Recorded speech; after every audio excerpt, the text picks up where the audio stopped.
The focal point of this evidence is the Quran. Fire is evidence for the existence of smoke, and smoke is evidence for the existence of fire. That is, if there is fire, there will be smoke. If there is smoke, there is definitely fire. Therefore, when the existence of fire is proven, the existence of smoke is also proven. When the existence of smoke is proven, the existence of fire is also proven. For there is no fire without smoke, and there is no smoke without fire. We will explain it a bit so that it will be understood better. For we will base our evidence on this rule. For instance, if we see smoke coming from over a hill, we will say, there is a fire over that hill. If they say, you did not see the fire, how did you decide that there was a fire? We will say, smoke can come only from a fire. The existence of smoke without a fire is not possible. Since we see the smoke, it means there is a fire. Similarly, all of the evidences proving that the Quran is Allah's word prove Muhammad's prophethood. Since this person is Allah's prophet, he does not tell lies and he does not resort to lies. Since he does not resort to lies, he will not slander Allah, and he cannot dare to do it. Since he will not slander Allah, what he says to be Allah's word will definitely be Allah's word.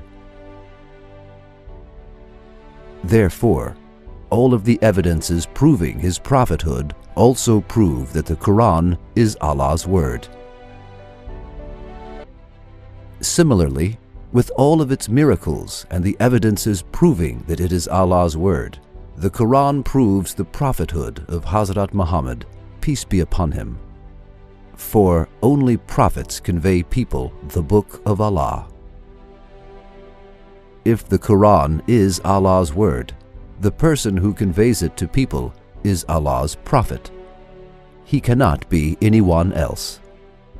If we say the Quran is Allah's word because Hazrat Muhammad, peace be upon him, displayed a lot of miracles, that is, if we use the miracles of the Prophet as evidence that the Quran is Allah's word, it will be appropriate. For since he displayed miracles, he is Allah's prophet. Since he is a prophet, he does not tell lies and he does not resort to lies. Since he does not tell lies, the book he has is Allah's book. For he says, this book is Allah's book. As it is seen, to believe in this person's prophethood necessitates accepting that the Quran is Allah's book. Similarly, we can say, Hazrat Muhammad, peace be upon him, is Allah's prophet. For no book like the Quran has been brought. The news that the Quran gave about the past and the future came out to be true. History and archaeology approved that its news was true.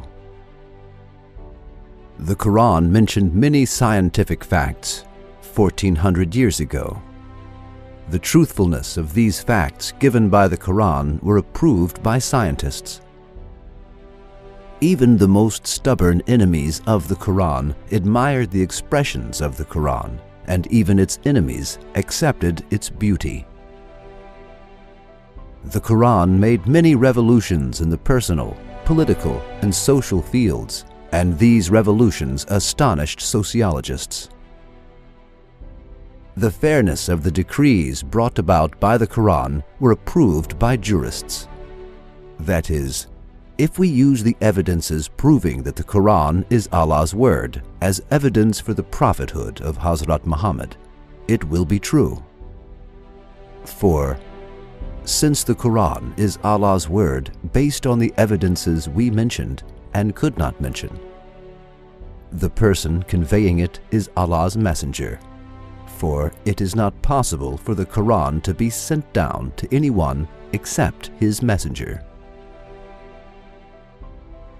If the Quran is Allah's book, it is not possible for the person conveying it not to be Allah's messenger. Based on hundreds of evidences proving that the Quran is the word of Allah Almighty, we say that Hazrat Muhammad, peace be upon him, is Allah's prophet. For the Quran he has is Allah's word, based on the confirmation of thousands of evidences. In order to be able to deny the prophethood of Hazrat Muhammad, peace be upon him, first it is necessary to accept that the decree he has, that is, the Quran, is not Allah's word, and that it is the word of a human being. This is not possible.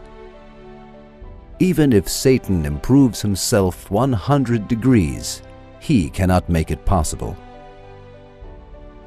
He cannot deceive any sane people.